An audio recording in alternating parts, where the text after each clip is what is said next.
خب برای ساخت این ساعت ما از فریم چوبی استفاده کردیم. این چوب ها رو میتونید بدید نجاری ها براتون برش بزنن به همون قطری که میخواید. ما حدودا قطر 25 سانت هستش. مرکز ساعت رو هم بگید براتون سوراخ کنن که راحت تر عقربه ها از داخلش رد بشه. از رنگ آکریلیک برای رنگ کردن سطح استفاده میکنیم. ما از این دو رنگ آوردیم، توسی و خردلی.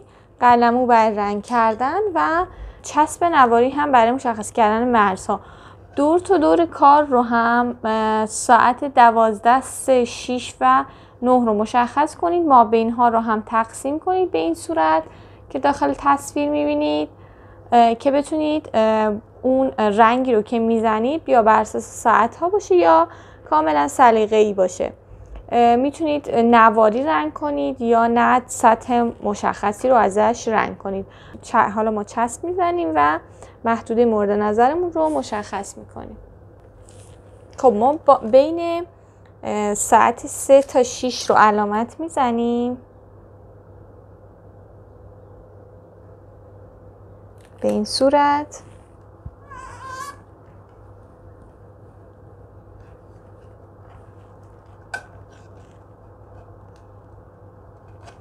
و پشت کار محکم میکنیم چسب رو. این یکی از محدوده‌های رنگمونه. محدوده بعدیمون هم میخوایم به این صورت باشه، یعنی به ساعت 10 وصلش کنیم از این نقطه. و بعد از زدن چسب ها و محکم کردنشون شروع میکنیم به رنگ کردن.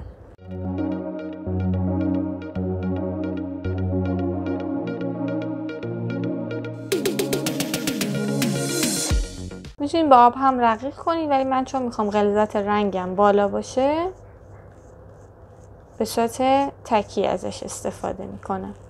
حتما قبل اینکه شروع به کار هم کنید سطح چوبتون رو سنباده بکشید که سطح صافی بهتون بده موقع رنگ کردن.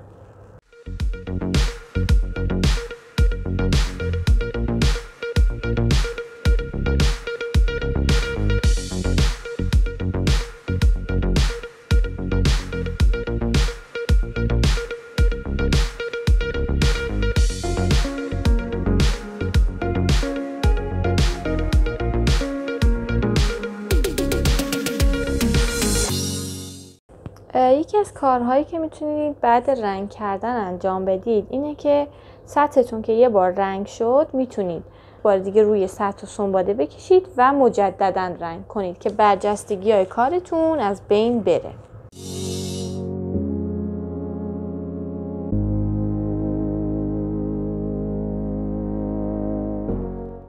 خب حالا برای قسمت بعدی قلمو رو میشوریم و مجددا رنگ میزنیم.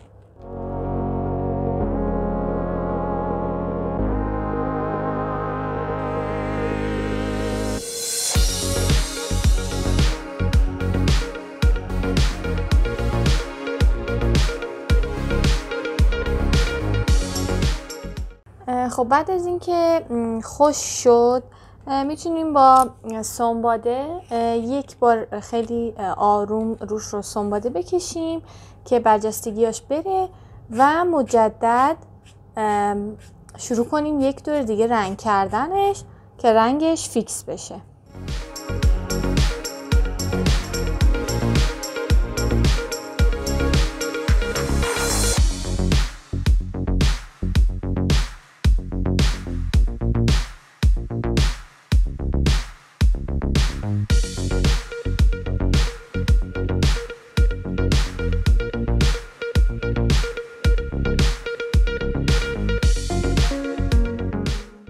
خب اجازه میدیم که کارمون خوش بشه. بعد از اینکه خوش شد این قسمت رو چسب میزنیم و ادامه این کار رو، یعنی این قسمت هایی که قرار خردلی بشه رو دوباره خردلی میکنیم که این فاصله این وسط هم حذف بشه. خب کارمون که رنگش تموم شد و خشک شد به این صورت در میاد. این یه تیکه‌ای که چسب زده بودیم چسبش رو برمی‌داریم، عقب‌تر میزنیم و کامل یه دست رنگ میکنیم. ساعتمون در نهایت این شکلیه. پشت کار رو برمیگردونیم، وسطش رو پیدا میکنیم و این جای موتور ساعت رو وصل میکنیم که موتور ساعت داخل این قرار بگیره.